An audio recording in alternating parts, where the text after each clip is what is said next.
Jacksonville. The child was born who couldn't sit still. 86 years later with no regret. You know that man can't sit still yet. The Great Depression couldn't get him down. He worked for his dad's store in town, collecting money in small amounts for poor whites and blacks and their furniture accounts. Stetson Kennedy wants us all to be free. Stetson Kennedy wants us all to be free.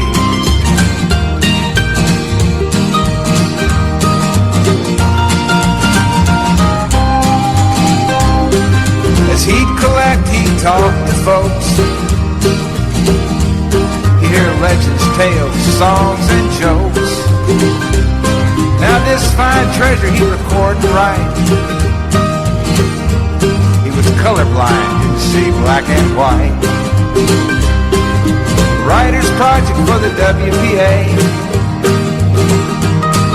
Zora Neale Hurston, he earned his pay. Crackers and blacks, they talk for hours. It was a barefoot history in this land of flowers. The week that was from WBRN Radio and on the Boston Red Network. The date is the 11th of May, 2019. We have some commemorations, I suppose, to make here. First of all, a happy 86th birthday to Minister Louis Farrakhan of Chicago, who's been in the papers lately and on the airwaves for a speech he gave at Father Felger's church there in Chicago. We'll have more about that later, and a happy Mother's Day to the mothers of the world.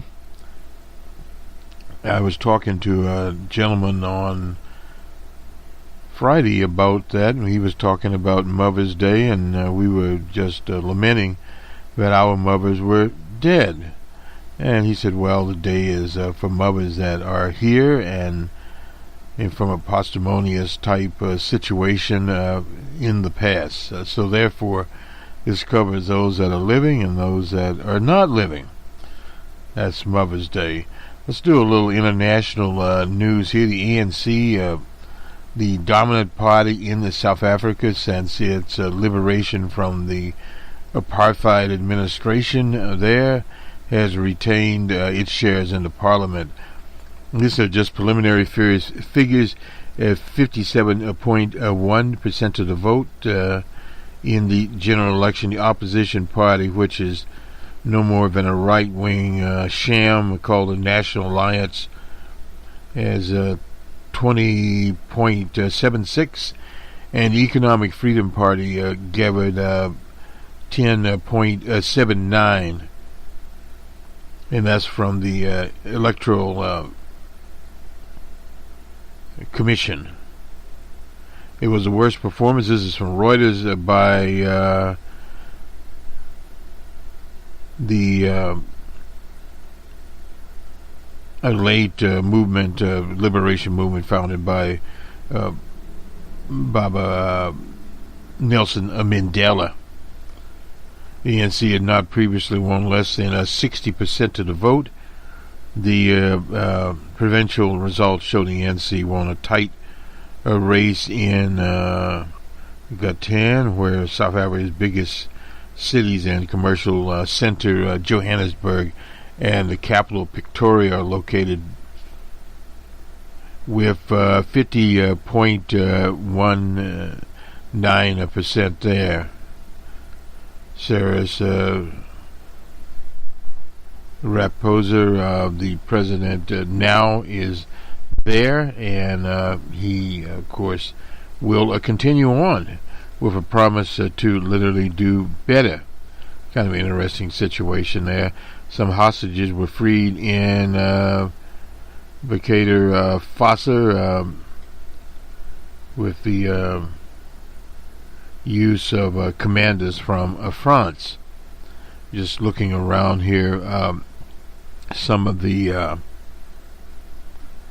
international news that affects the American body politic, basically not so much the South African elections there, but other things there. It's also rumored that the right-wing Tory Prime Minister May will start to focus on her resignation and her exit from the British political scene. So we'll see how that goes, and let's take a quick look at the BBC while we are here, and we'll get the latest on the ships, missiles, and what have you that are going on here.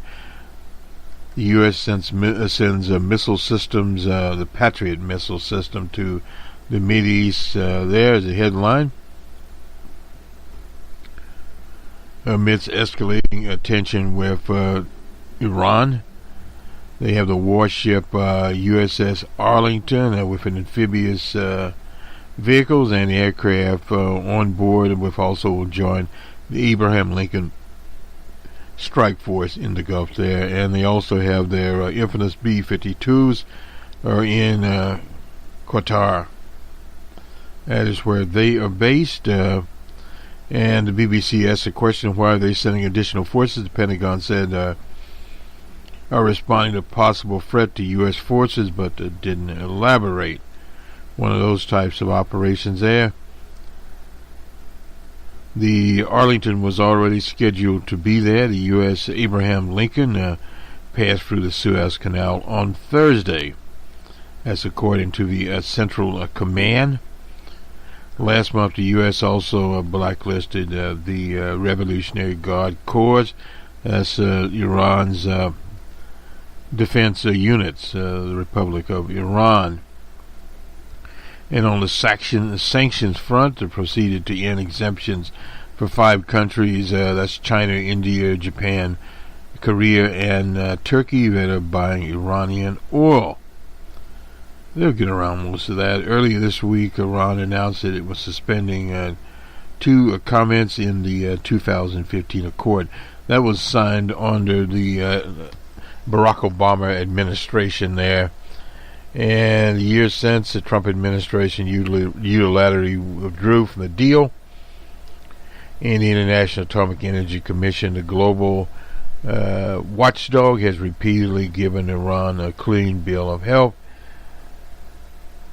Iran has been living up to its part of the bargain. They may collapse out of it.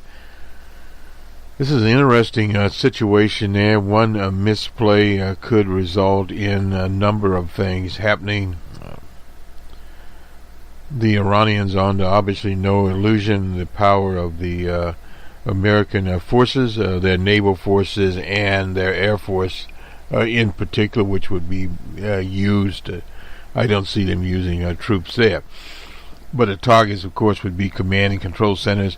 They watched that when there was the war in Iraq. So again, nothing new there from that standpoint. People have studied that war, and basically the tools they're using, for the most part, are tools that they've used in the past. The problem there is there could be obviously a miscalculation, and some of those are very, very large oil tankers could be sunk. Now that in itself would cause problems because it would limit the supply, international supply of petroleum. And also there are various oil fields in some of the sheikdoms there.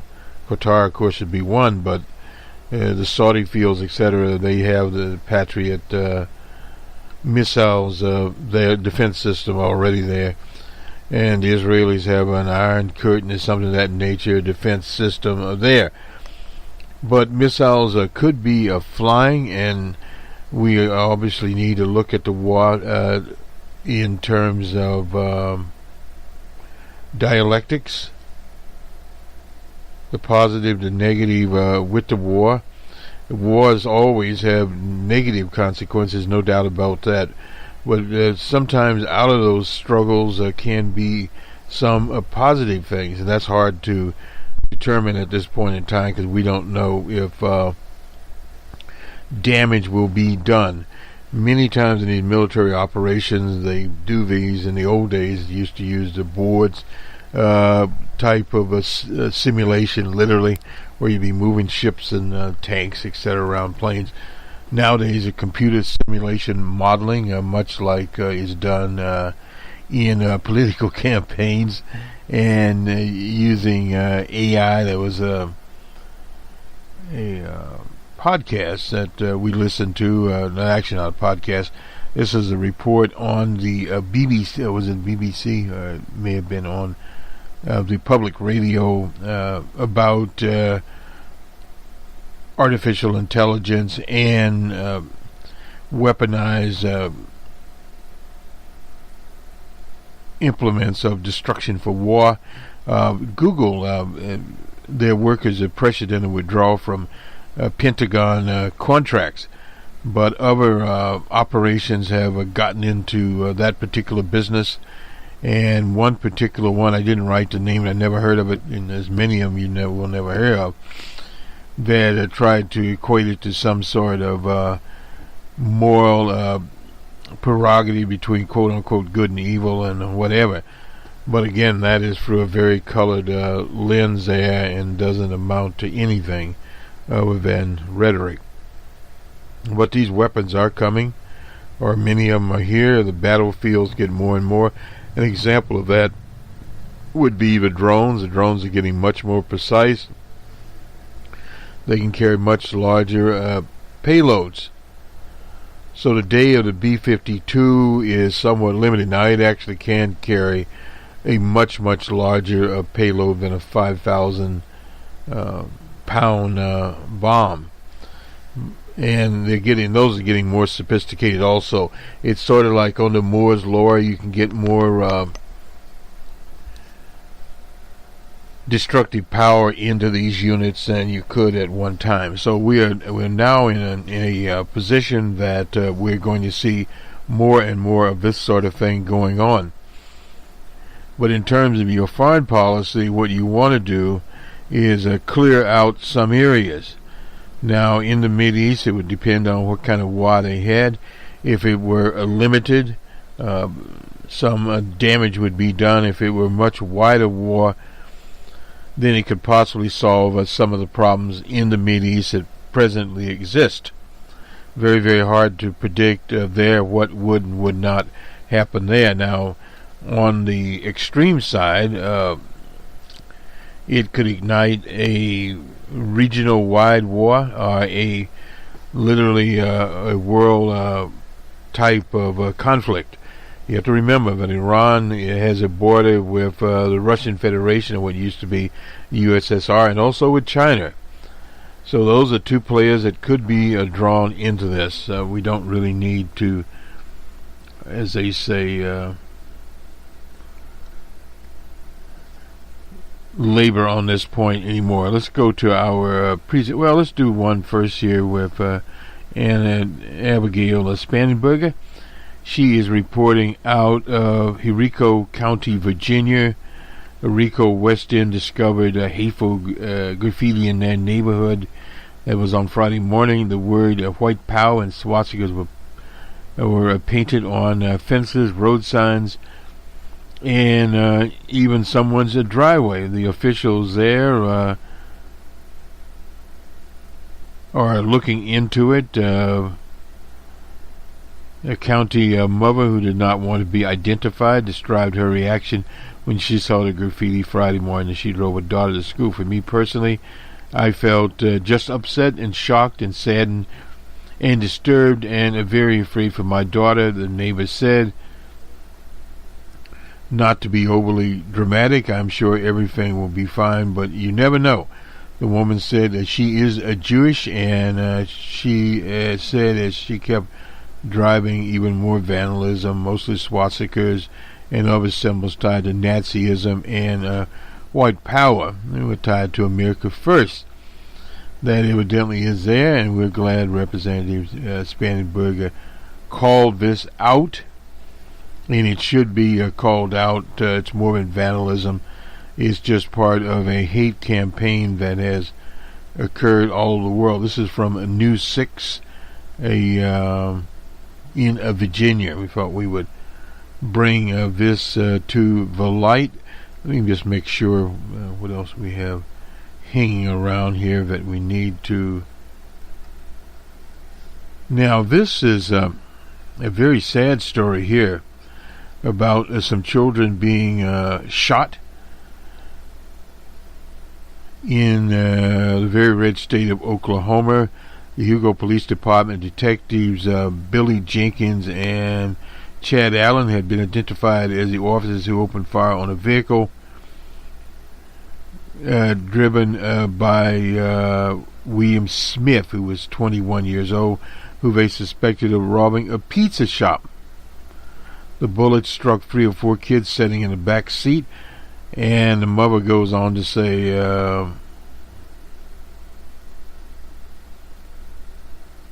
Olivia Hill, my 4-year-old daughter was shot in the head and she has a bullet in her brain. My 5-year-old has a skull fracture. My 1-year-old baby had gunshot wounds on her face, and my 2-year-old wasn't touched with any bullets. The police claimed they began the shooting at Smith, was attempting to run them over with his truck, but many dispute that argument. Again, we have that particular situation going on, saying the officers simply could have moved out of the way rather than firing into a vehicle containing children. It's also noted that the officers were in plain clothes that day, meaning Smith very well may not have known who they could have been, and that does happen a lot these days. The 3 children who were shot reportedly have been released from the hospital, yet will continue to deal with a lot of emotional pain. That was not sure where it came from, one of the Oklahoma news stations, and I had it up here, but I guess it disappeared. This was Ebony picked it up. I'm not certain which station at this time it was, but we thought we would get it out there. And if we have some more quackery here, I'll spend some educators were caught. This is in Palmdale, California, a reactionary area. Were caught with a noose, literally in Palmdale. They were elementary school teachers there, and this is reported on Yahoo. And these characters, it's regrettable. Anyway, we'll move on from there quickly and move to our regular roundup, and Uncle Carl Rowe. We'll start out with him, and he's talking about Republicans need a health care offensive. It is a paradox of success. Get it right here. With 3.6 unemployment and a 3.2 growth in domestic product, voters are turning to other issues, and this happens many times. Incidentally, we have numbers man this weekend. We'll be talking about the economy. When a rate of unemployment could be 4.5%, or it could be 4%. And when this happens, you can adjust my people become accustomed to it. Now, as far as the GDP figure, that's a little bit more abstract. That has been up and down. It's 3.2 this time around. But this is the May 1st survey from the Wall Street Journal. What should be the top priority for the federal government? 24% chose health care. And 18% said immigration and border security. Well, they already have 5,000 U.S. troops on the border. Job creation and growth came in third at 4%. This should stop Republicans from selling shouldn't stop them selling their economic success. Well, That's very tenuous, especially for an election at this point in time. You have favorable numbers, but the numbers could turn out to be not so favorable. And he then cites this is Uncle Carl, another Wall Street Journal poll, that 56% think the Democrats' position on healthcare is the broad mainstream, while 41% believe the same for the Republicans. The GOP healthcare message should be grounded in one fact: most Americans are satisfied with their coverage and want to keep it. And he cites a poll in November of 2018 found 70% of Americans rate their coverage either excellent or good. Now that would be 70%, we assume, of Americans that have adequate coverage. They don't want to replace it. One conservative group found it in a private poll that, and this is where political consultants have a flippable. A private poll, very unreliable most of the time. A 2-to-1 response in 12 battleground states, he doesn't name it. While our medical healthcare system has problems, we should focus on what's working and fix those broken situations. I'm assuming they're talking about the Affordable Care Act and not so-called skinny insurance. Rather than starting from scratch and making massive changes, they would not be doing that under Bernie's proposal, and reject the proposition that we need to start over with a new government system that would promote universal coverage and make healthcare a guaranteed right. Well, the problem there is healthcare must be a guaranteed right, and the start is coming now. Republicans should target the plan championed by Bernie Sanders, endorsed by other leading Democrat contenders, called Medicare for All. What it is socialized medicine. Well, that was the same thing they said about Medicare in the 60s. Launched as an offensive against it, the Republican strategy should be free components. And this is what the Democrats need to listen to very, very carefully, and progressives. First, in making a convincing case that Democrats are pushing a bad policy, polling by center-right groups have identified many effective arguments. Sanders' proposal would be so expensive. Well, the problem with expense is that is really not determined at this point in time, and also when you get in the legislative process, Bernie's plan would be presented, but there are other plans there. I mean, what would come out of it, we don't know. The estimated $32 trillion, that's for 10 years. That would double taxes on every person and every business. That wouldn't be enough to pay for it. Plus, it would outlaw private insurance. And if you have problems getting medical care, you won't be able to switch plans. Since Medicare for All also abolishes Medicare, that is false. It doesn't abolish Medicare, it expands Medicare. Seniors would lose coverage they paid for all their lives. That would not happen. Only to be forced into an inferior plan with everyone else, as in Canada and in the UK, elsewhere. Americans would wait longer for appointments. We already wait longer for appointments. Face rationing, receive worse or less care, and be denied access to needed medications. People would not be denied access to needed medications. What would happen is the Medicare system would work like the Veterans Administration for, we'll say, drug A or drug B or drug C. It would be a competitive bidding process. There would be fewer doctors, nurses, and hospitals because Sanders' plan would cut the healthcare reimbursement by 40%. There's no evidence of that. And as far as fewer doctors, this was the same argument made the Affordable Care. We now have more nurses, doctors. Hospitals are related to costs. Totally different situation there. Many of the rural hospitals have folded up.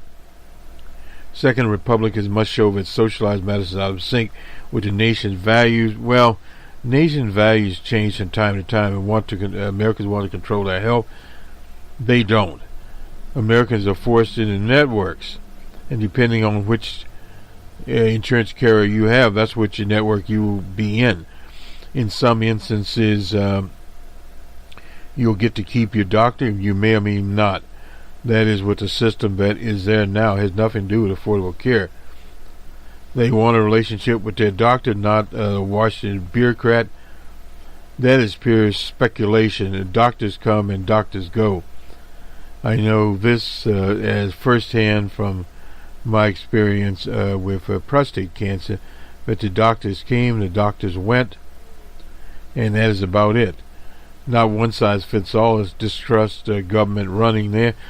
The Republicans would like you to believe that, but it's not a fact. Making this case may require more facts and numbers, no doubt about that. Republicans must personalize their arguments with stories of ordinary people.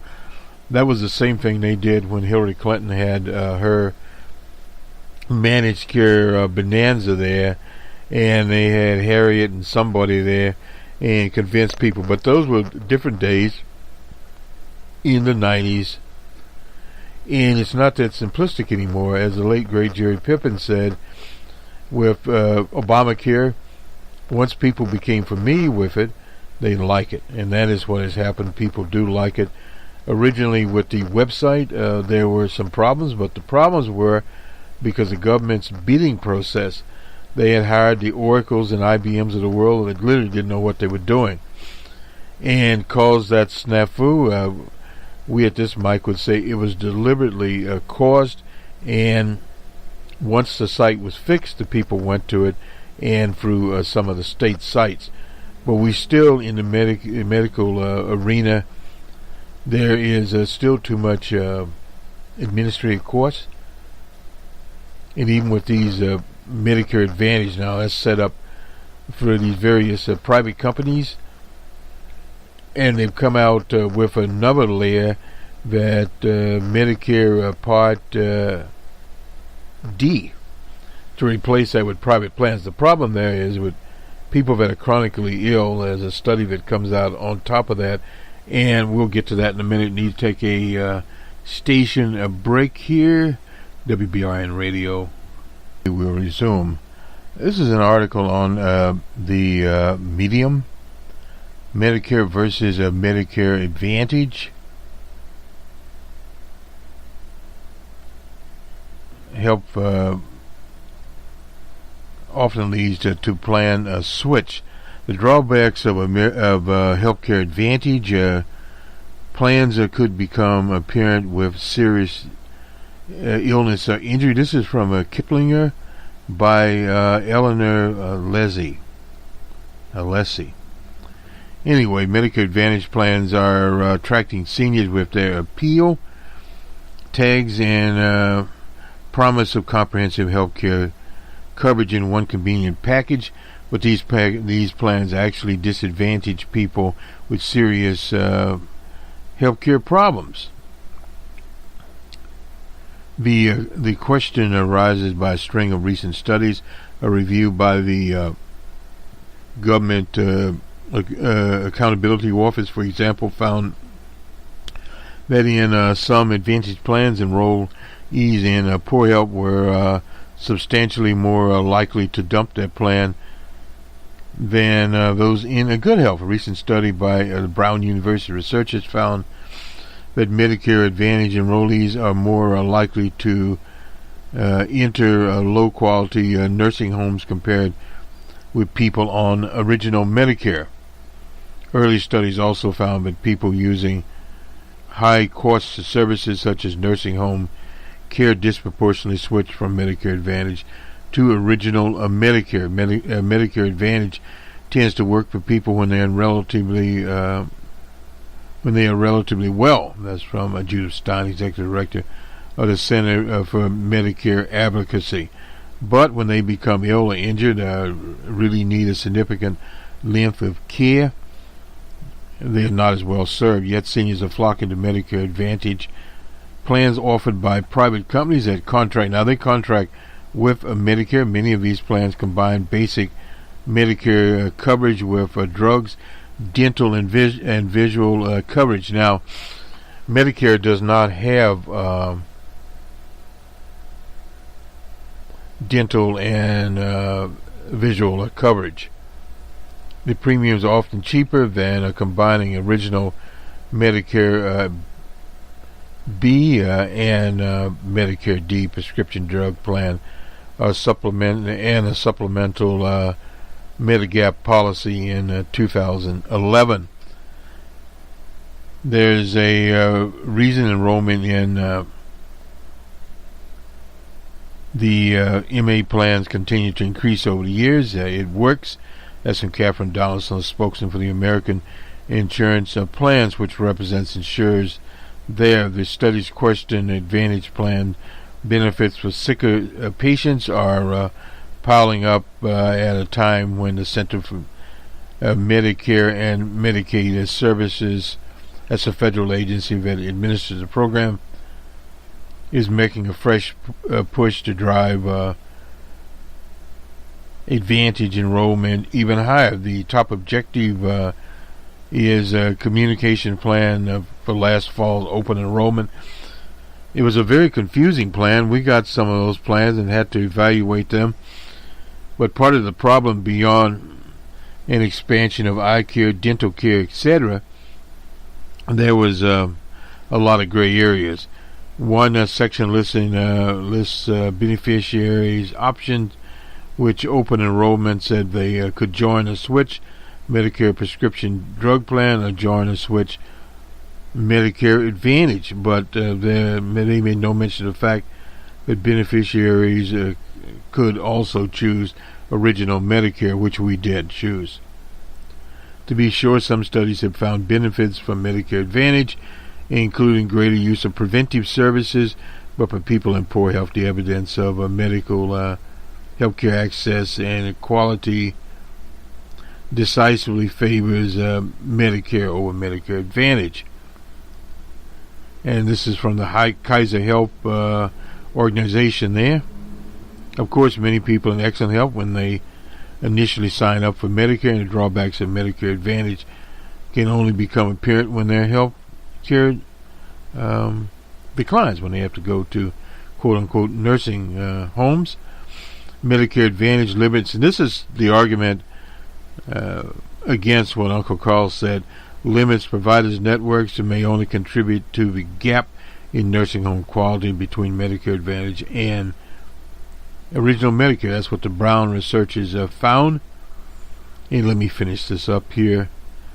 Switching between original and Advantage, when deciding those, you need to choose if you will get sick or perhaps get injured. That's very hard sometimes to do. During the annual open period, which runs from October the 15th to December 7th, you can switch to a new Advantage plan, original Medicare, and which started in 2019. Medicare Advantage enrollees can switch to a different plan or choose original. This changed from the prior year, when Advantage enrollees could switch plans between the 1st of January and the 14th of February. The real trouble starts if you switch from Advantage to original Medicare and want to pick up a mega gap. I think that's a donut to limit your out-of-pocket expense. When you initially become eligible for Medicare within 12 months of signing up for an Advantage plan, at times you may be subject to Medicare underwriting and you may not be able to get the Medigap. So this is some of what's going on there. People in the predicament should consider they might qualify for Medicare Savings Program. That's from David Lipsmith, senior policy attorney there. These programs help cover Part B premiums and, in some cases, deductible and copays. We all know about those. And income assessed based eligibility requirements. Of course, that varies by state, and that is one of the big problems. The state insurance people, which is no more than a political front group for the doctors, hospitals, and others, the ones responsible for much of this. Nonetheless, we got through this. This was published on the 11th of April 2018. Let's move on here now. And we won't get into that one. BMW and the governor of the state of Tennessee, now his name is Bill Lee. He had an anti-union meeting in Chattanooga, Tennessee, the Volkswagen plant there, where last month workers petitioned the National Labor Relations Board for an election to join the United Auto Workers Union.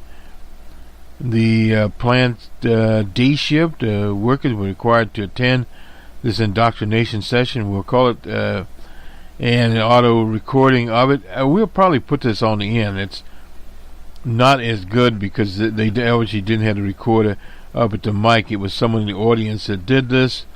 But you can peruse it at the end of our broadcast. My experience is when I had a direct relationship with the workers, you are working for me. That's when the environment works the best. The governor stated every workplace has challenges, no doubt about that.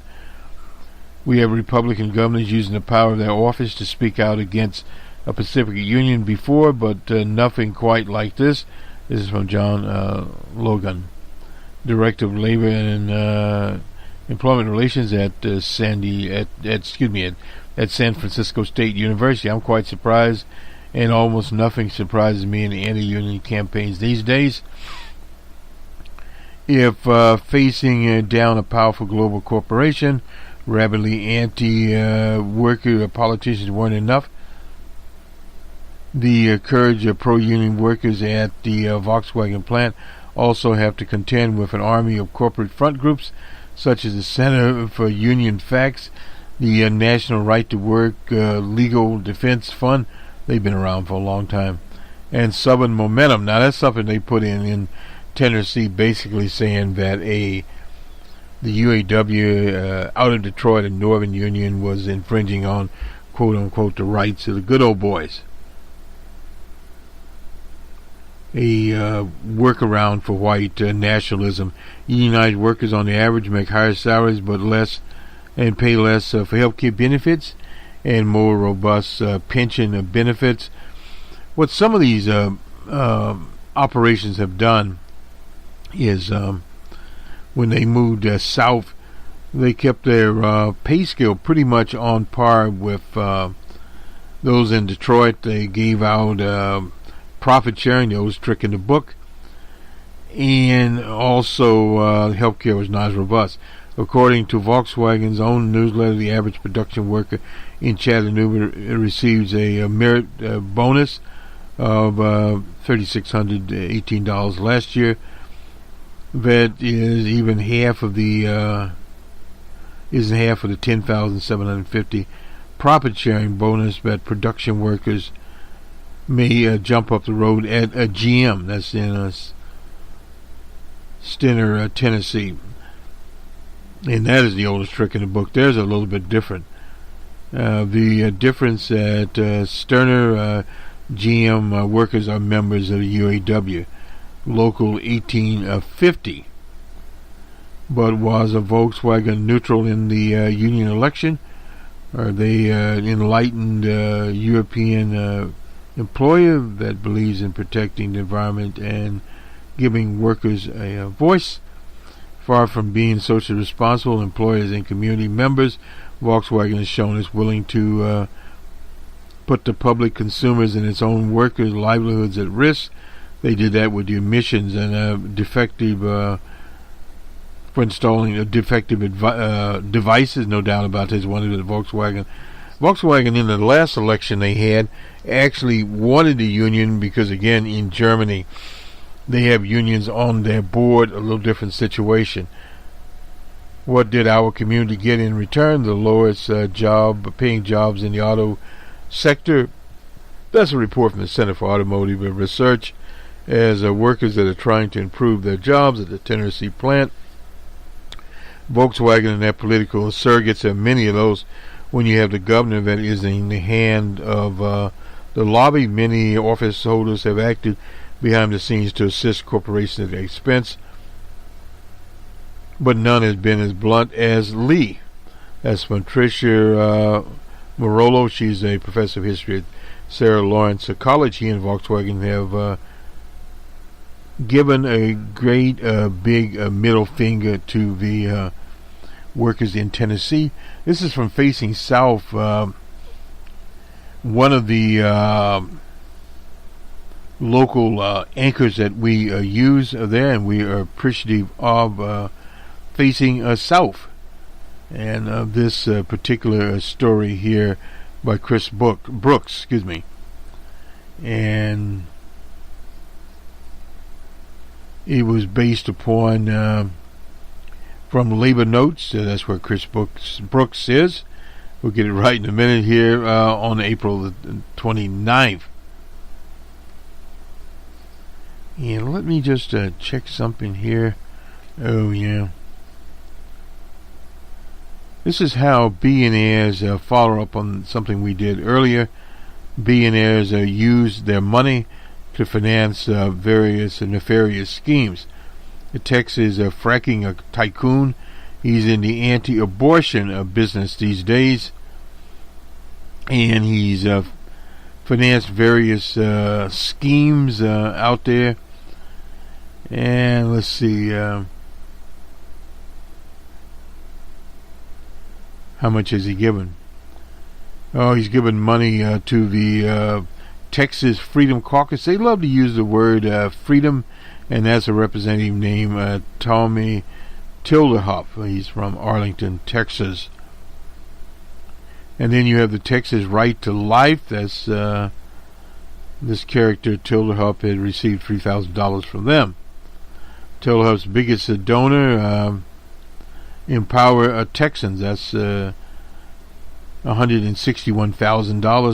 Tilderhoff's campaign received in contribution from the fracking services billionaire. His name is Ferris Wilks, top contributor to Texas Right to Life, a leading contributor to Empower Texas, $33,000, and played a key role in moving the state house forward to the right, and almost $2.8 million there.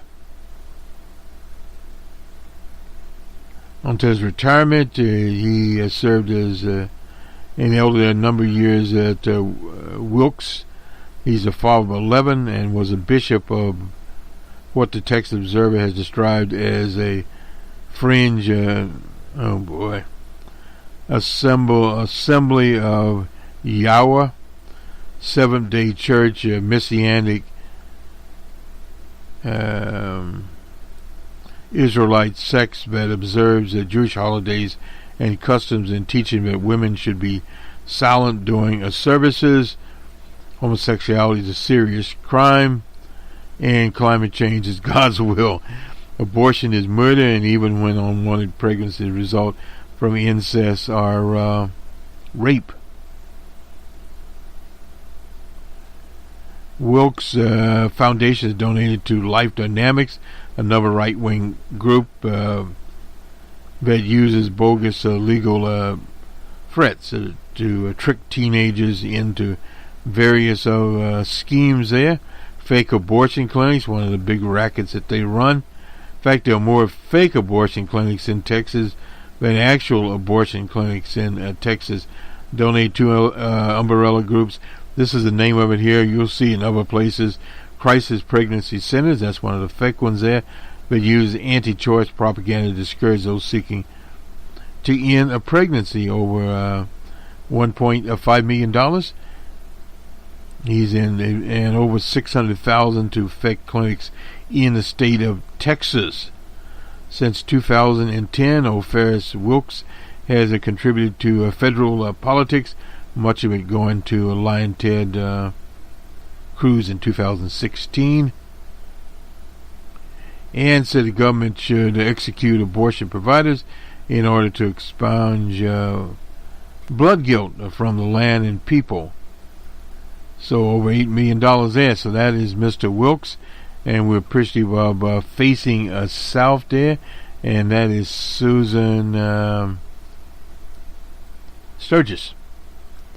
and facing south there, and want to recognize that particular situation and the infamous Bill Lee news from the south.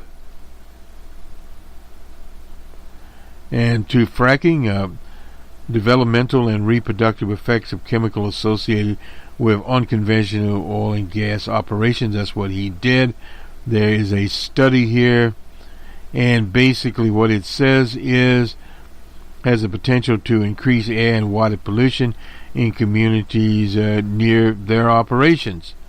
So that's what old Bill Wilkes is up to, and his infamous campaigns there, and nothing new there at all. And let me just check on our time here and see. I will go to sports now. ESPN will round up some things here. The Golden State Warriors, they have eliminated the Houston Rockets 118 to 113. Mr. Curry himself, I believe, had 30 points, and it was a 2-4 series there. And let me, I'll give the football scores, our soccer scores. Atlanta's 0-0 anyway. I guess that just started. Rio Munich 0-0. Oh, okay, forget that. Haven't got any finals here. Anyway, we'll just skip that. We don't have them here. And the National Hockey League will start their series. The Blues of St. Louis will take on the Sharks in Game 1 of the Western Finals. That's tonight at 8 p.m. Eastern Time. So that eliminates them. So we go to baseball. Brewers and Cubs in Wrigley Field. It was all Brewers 7-0. The Cubbies didn't turn out too well on that one. The Angels and Orioles in Camden Yard. It was Angels 8-3. White Sox in Toronto. It was Toronto 4-3 over the White Sox. The Marlins and the Mets in New York. Mets 11-2. The Mets had 15 hits, 1 error, and the Marlins had 10 hits and no errors, but score was not there. And another game, this one was played in Florida, the Yankees and Rays. Yankees 4-3. Yankees had 7 hits, and the Rays had 8 hits and 2 errors there. Mr. Chapman got the save. The Mariners and Red Sox in the Green Monster. Red Sox 14-1. The Red Sox had 15 hits, no errors, and the Mariners had 8 hits and 2 errors. The Battle of Texas, again, the Astros shut out the Rangers 3-0. Tigers and Twins in the Twin Cities. Twins 6-0 over the hapless Tigers. They had a goose egg. Phillies and Royals in Kansas City. Kansas City came out on top of this one, 5-1. Pirates and Cardinals in St. Louis. Pirates 2-1 there. The Pirates had 9 hits and 3 errors. You don't usually win games like that, but they did. And the Cardinals 10 hits and no errors. And loser there was Mr. Miller. The save to Mr. Vasquez. Padres and Rockets in Denver. Rockets 12-2. Rockets had 17 hits and 1 error. The Padres had 12 hits and no errors. And in 12 in Oakland, Athletics 4-3 over Cleveland. And in Arizona, Atlanta 2-1 over the D-backs. The Nationals were in Los Angeles, in which they would have stayed home in D.C. Dodgers 5-0. I watched that game. Reds and Giants in San Francisco. The Reds shut out the Giants 7-0. Reds had 9 hits, no errors, and the Giants had 4 hits and 2 errors. Mr. Rodriguez lost that game. Rodriguez lost the game. Mr. Castillo got the win. And that does it for sports, and it will do it for us. We'll see you on the Monday Morning Quarterback on Monday morning. And, excuse me, our macroeconomics production numbers, man, will come this weekend, and we'll talk about the economy and some new numbers out from the UK.